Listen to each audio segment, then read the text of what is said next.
मनरेगा कायद्यात बदल करून भाजपने मोठी चूक केल्याची माहिती आज पत्रकार परिषदेत भारतीय राष्ट्रीय काँग्रेस पक्षाच्या वतीने देण्यात आली। ॲडव्होकेट संदीप पाटील यांनी पत्रकार परिषदेत बोलताना अधिक माहिती दिली, पाहूयात। महाराष्ट्रामध्ये 1972 ला दुष्काळ झाला आणि त्यावेळेस वसंतराव नाईक महाराष्ट्राचे नेते होते। त्यांच्या संकल्पनेतून महाराष्ट्रामध्ये सर्वात प्रथम रोजगार हमी योजना आली आणि लोकांना हाताला काम मिळावं हा त्याच्या पाठीमागचा उद्देश होता। आणि ती 1977 ला त्याच्यावरती ऍक्ट पण झाला, रोजगार हमी कायदा।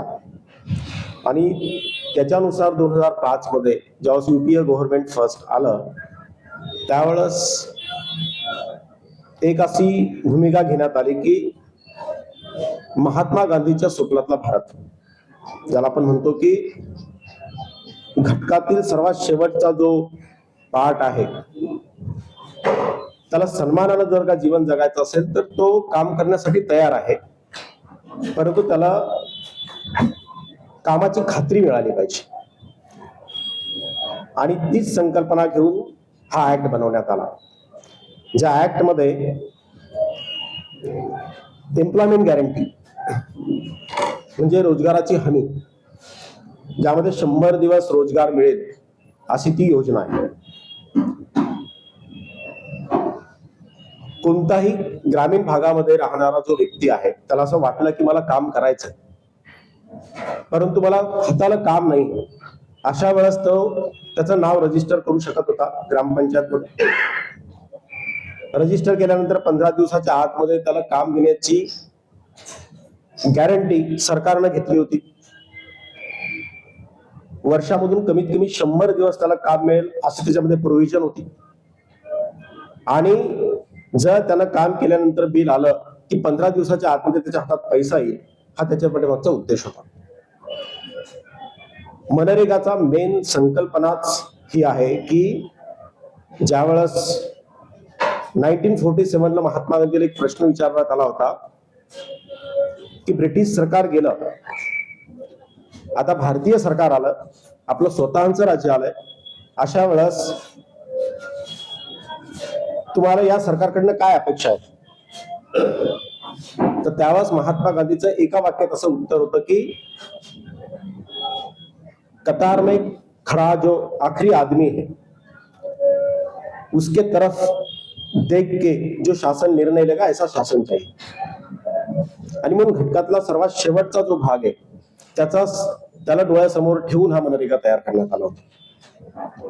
आता काय झालंय की आपण इथपर्यंत असं वाटतं आपल्याला की याचं फक्त नाव बदलण्यात आलं, बरोबर। आता जी परिस्थिती आहे ज्याच्यामध्ये रामजी हे नाव देण्यात आलं, रामजी हे फक्त सरफेस आहे, पण याचा ऍक्च्युली पूर्ण गाभाच बदलण्यात आलेला आहे, पूर्ण आत्माच बदलण्यात आलेला आहे, याच्यातला आत्मा काढून घेण्यात आलेला आणि तो कसा मी तुम्हाला सांगतो। आता त्यांचं असं आहे की हा आता अधिकार राहिला नाही, पहिला मुद्दा। दुसरा असा आहे की पूर्वी ही सेंट्रल गव्हर्नमेंटची पूर्ण जबाबदारी होती की याचे पूर्ण 100% पैसे सेंट्रल गव्हर्नमेंटकडे यायचे, आता ते येणार नाहीत। आता याच्यामध्ये यांनी अशी प्रोव्हिजन ठेवली की केंद्र सरकार फक्त 60% पैसे देणार, 40% पैसे हे राज्याला उभे करावे लागतील। म्हणजे आजची स्थिती जर का तुम्ही पूर्ण राज्यांची जर का बघितली भारतातल्या, तर जवळपास प्रत्येक राज्य आता कर्जानं बुडालेलं आहे, त्याच्याकडे एवढी आर्थिक सुबत्ता नाहीये की त्याचा नवीन रोजगार निर्माण करेल। म्हणजे काय होणार तर हे शेवटी सरकारनं आपली जबाबदारी झटकलेली आहे आणि राज्यावर टाकली। दुसरा अजून याच्या पाठीमागं काय आहे तर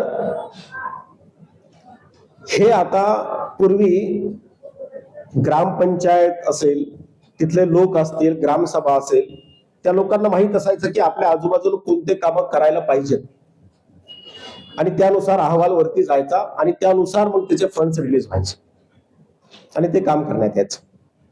आता काय झालंय, आता ही प्रोव्हिजन काढण्यात आली आता सेंटर ठरवणार आहे की काय काम देणार. म्हणजे आता जो सर्वसामान्यांचा जो विकास स्वतः आजूबाजूचा करण्याची जी लोकांना भावनेत अडकून ठेवण्यासाठी हे नाव केलं, हे लोकांना पण कळायला पाहिजे. ना ते पूर्ण हिंदी आहे ना ते पूर्ण इंग्लिश आहे. कुठून का होईना ते राम शब्द त्याच्यामध्ये आला पाहिजे, जेणेकरून याला जर का काँग्रेसने किंवा सर्वसामान्य लोकांनी जर का याच्या विरोधात रस्त्यावर आलं तर त्याला भावनिक अँगल तयार करता आला पाहिजे धर्माच्या नावावरती. हा त्याच्या पाठीमागचा उद्देश असा नाही की राम नाव ठेवण्यात काही चूक. माझं म्हणणं आहे ते जर का तुम्ही एकच ठेवायचं असतं तर हिंदीमध्ये ठेवू शकत होते, इंग्लिशमध्ये ठेवू शकत होते, काही अडचण नाही. पण ते नाव येण्यासाठी ते येतच नव्हतं, तर ते जबरदस्ती वेगवेगळे नावं त्याच्यामध्ये ऍड करून ते नाव बनवण्यात आलं. आणि मेन याच्या गाभ्याला धक्का लागला नाही पाहिजे, याचा आत्मा काढून घेतला लोकांच्या लक्षात नाही आलं पाहिजे, म्हणून सरफेसवरतीच फिरत राहिलं पाहिजे नावावरती, इथपर्यंत त्याला मर्यादित राहावं, यासाठी हा पूर्ण प्लॅन तयार केलेला आहे, स्क्रिप्टेड आहे. आणि म्हणून काँग्रेस पक्ष या सर्व गोष्टीचा एक विरोध करतो. फक्त नावालाच विरोध नाही, नावाला तर विरोध आहेच. कारण महात्मा गांधीच्या स्वप्नातला भारत जो ग्राम स्वराज्य, ज्याच्यामध्ये शेड्यूल 11, ज्याच्यामध्ये वेलफेअरनेस ऑफ स्टेट मध्ये, त्याच्यामध्ये ऍग्रिकल्चर, इरिगेशन या सर्व गोष्टी इन्क्लुड आहेत शेड्यूल 11 मध्ये, त्याला सुद्धा हा धक्का आहे पहिला. दुसरा, कॉन्स्टिट्यूशनचा फेडरल स्ट्रक्चर जे आहे स्टेट आणि सेंटरचं, याला सुद्धा तो धक्का आहे, त्याच्यामुळे तो विरोध करतो. आणि जे सर्वसामान्यांचे अधिकार आहेत, समाजातील सर्वात शेवटचा घटक जो कामासाठी आतुर आहे, ऑलरेडीच एवढी अनएम्प्लॉयमेंट आहे भारतामध्ये, त्याच्यामध्ये लोकांच्या हातात काम नाही. ग्रामीण भागामध्ये जे लोक आहेत ते शहराकडे का चाललेत, त्याचा ते मायग्रेशन थांबलं पाहिजे, हा पण याच्या पाठीमागचा उद्देश होता. कारण ग्रामीण भागामध्ये जर का तुम्हाला 100 दिवस गॅरंटेड काम मिळत असेल तर तुम्ही शहरांकडे जास्ती, आज जो पूर्ण शहरचं हे विद्रुपीकरण आपण बघतोय त्याचं कारण काय, कारण खेड्यामधले कामं कमी झाले. जर का तुम्हाला गॅरंटी मिळाली 100 दिवस कामाची खेड्यामध्ये, तर तुम्ही शहराकडे मायग्रेट होणार नाही. ओके. आणि म्हणून त्याला सुद्धा तो धक्का आहे. म्हणून ओव्हरऑल पूर्ण काँग्रेस पक्ष अशी मागणी काँग्रेस पक्षाची की एक तर हा ऍक्ट मध्ये जेवढ्या काही सुधारणा, म्हणजे सुधारणा नाही म्हणता येईल याला, जेवढे काही तुम्ही अमेंडमेंट केल्यात ज्या सर्वसामान्य लोकांच्या विरोधात आहेत त्या पाठीमागे घेतल्या पाहिजे. तसा हा ऍक्टचा नाव बदललं हे पण पाठीमागे घेतलं पाहिजे. ऍक्ट जसं ज्या नावाने त्याच नावाने ते सुशोभित दिसतं, हा दुसरा पार्ट आहे. सेकंड थिंग की याच्यामध्ये जे मिनिमम वेजेस आहेत, म्हणजे 400 रुपये आपण एक कन्सिडर केलेले, कारण इन्फ्लेशन रेट कंटिन्यू वाढायला लागला. तुम्ही बघा की मागच्या भरपूर काळामध्ये जोपर्यंत युपीए सरकार होतं, जसा जसा इन्फ्लेशन रेट वाढायचा तशा तशा पद्धतीने वेजेस वाढवण्यात आले याच्यामध्ये. परंतु मागच्या 3 वर्षापासून ना त्याच्यासाठी फंड्स अवेलेबल करतंय गव्हर्नमेंट, ना त्याच्यामध्ये कोणती इन्क्रीमेंट, काहीच नाही. तर हा आमच्या काँग्रेस पक्ष म्हणून ही आमची डिमांड आहे.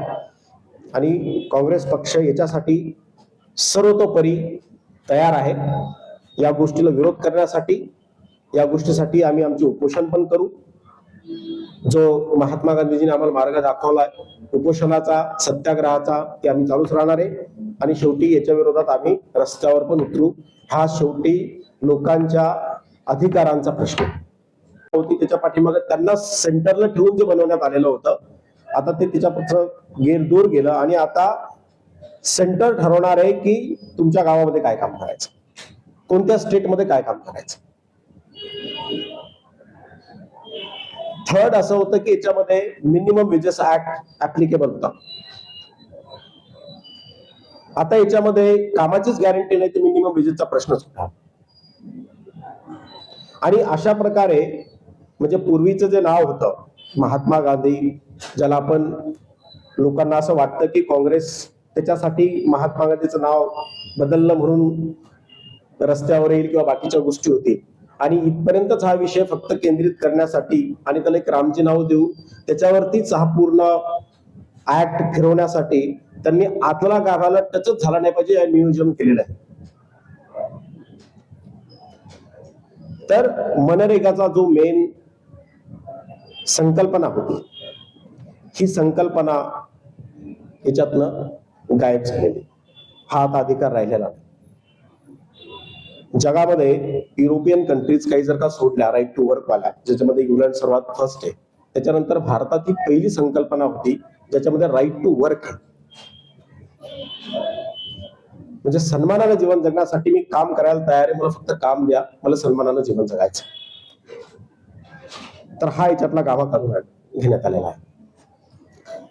आता याच्यानंतर काय होणार आहे की सरकार कोणतंही असं आपल्या पद्धतीने नियोजन करणार असल्यामुळं आता ते याच्यामध्ये बायस असू शकतं.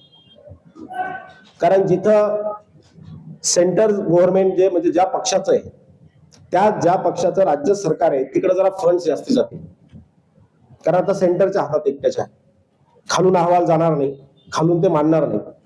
अशा वेळेस याच्यामध्ये डिस्क्रिमिनेशन होण्याची